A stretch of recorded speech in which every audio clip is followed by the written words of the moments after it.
बचपन से मुझे घूमने फिरने का बहुत शौक था। मैंने अपनी ज़िंदगी का पहला ट्रेन का सफ़र भी तभी किया था।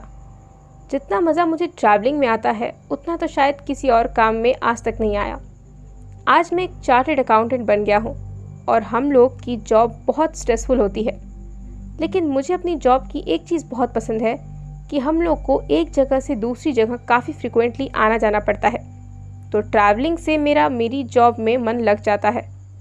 वैसे तो लोग रात का सफ़र अवॉइड करते हैं, लेकिन सबसे सुकून का सफ़र भी रात का ही होता है। मुझे अब जब भी कहीं जाना होता है तो मैं बाय कार रात में निकल जाता हूँ। मेरी वाइफ इस आदत से बहुत परेशान रहती है। वो मुझे रोज़ समझाती है कि आप इतनी रात में अकेले गाड़ी चला के मत जाया करिए। रास्ते का कुछ मालूम नहीं है, हालात का कुछ मालूम नहीं है, कब आपको क्या हो जाए।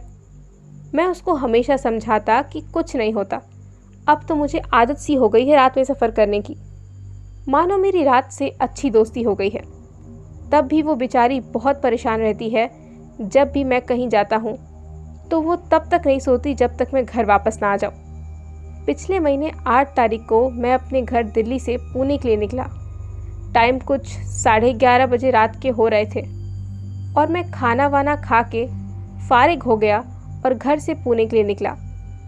मेरी वाइफ एज़ यूजुअल बहुत घबरा रही थी कि इतनी रात में आप इतनी दूर गाड़ी से रात में अकेले जा रहे हैं। पर मैंने उसकी बात एक कान से सुनी और दूसरे कान से निकाल दी। मैं घर से निकला और हाईवे की तरफ चल दिया।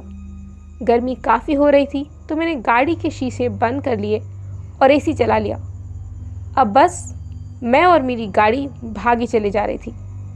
लेकिन उस रात में कुछ अलग बात थी। ये मुझे थोड़ी देर में महसूस होने लगा कि आज तो पूरा हाईवे ही सुनसान है।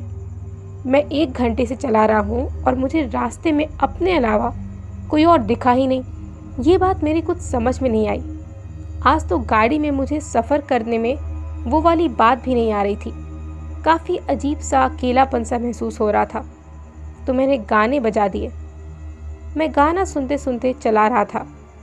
काफ़ी आगे जाके मुझे थोड़ी थकान सी महसूस हुई तो मैंने गाड़ी साइड में लगाई और गाड़ी से उतर के मैंने अपनी जेब से सिगरेट निकाली और एक सिगरेट जलाई। मैं बहुत ही सुकून में वो सिगरेट पी रहा था। तभी मैंने अपनी नज़र ऊपर करके अपने आसपास देखा तो छोटी सी सड़क दोनों तरफ से पेड़ों से घिरी हुई और पेड़ों की वजह से अंधेरा और ज़्यादा हो रखा था।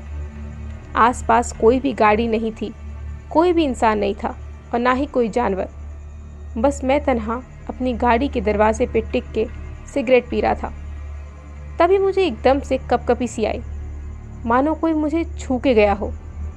और जैसे ही उसने मुझे छुआ है मेरी पूरी बॉडी सुन्न हो गई और ठंड के मारे मुझे कपकपी छूट गई।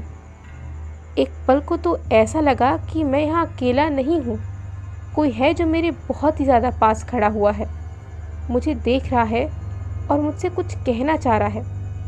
मगर मुझे ये बात कुछ समझ सी नहीं आई कि इतना सुनसान रास्ता जहाँ जानवर तक नहीं है, वहाँ ऐसा कौन होगा जो मेरे इतने पास है।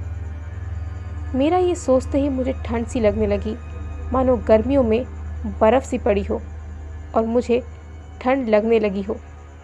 मैंने फ़ौरन अपनी सिगरेट फेंकी और गाड़ी में बैठा, शीशे ऊपर किए और गाड़ी दौड़ा दी। मैं बहुत ही तेज़ चला रहा था, करीब 110 से 120 किलोमीटर की स्पीड से। आगे कोई भी आता तो मैं इस हालत में था कि मैं ब्रेक भी मारता। गाड़ी में चलते चलते मुझे इतनी ज़्यादा ठंड लग रही थी कि मानो मेरे हाथ स्टीयरिंग पे चिपक से गए हों। अब तो मुझे अपनी बीवी की सारी बातें याद आ रही थी। जैसे जैसे मैं आगे बढ़ता जा रहा था रास्ते में और अंधेरा छा रहा था। मैं गाड़ी में गाने बजाने की कोशिश कर रहा था, लेकिन चलते चलते बीच बीच में गाना रुक जा रहा था। फिर एक पल ऐसा आया कि गाड़ी से स्टीरियो अपने आप बंद हो गया। तब तो मेरी इतनी ठंड में भी पसीने छूट गए। मैं जैसे तैसे आगे बढ़ा जा रहा था। मैंने सोचा स्ट्रेस की वजह से एक और सिगरेट पी लेता हूँ। तो मैंने जेब से डिब्बी निकाली और एक सिगरेट मुंह में लगाई और अपना लाइटर ढूंढने लगा। मुझे मेरा लाइटर पूरी गाड़ी में कहीं नहीं मिला। उतने में ही गाड़ी के पीछे से एक काला सा हाथ आया और उस हाथ में हल्की सी आग जल रही थी। मानो कि वो जो कोई भी था वो अपने हाथों से मेरी सिगरेट जलाना चाह रहा था। वो हाथ देखते ही मैं पैरालाइज सा हो गया।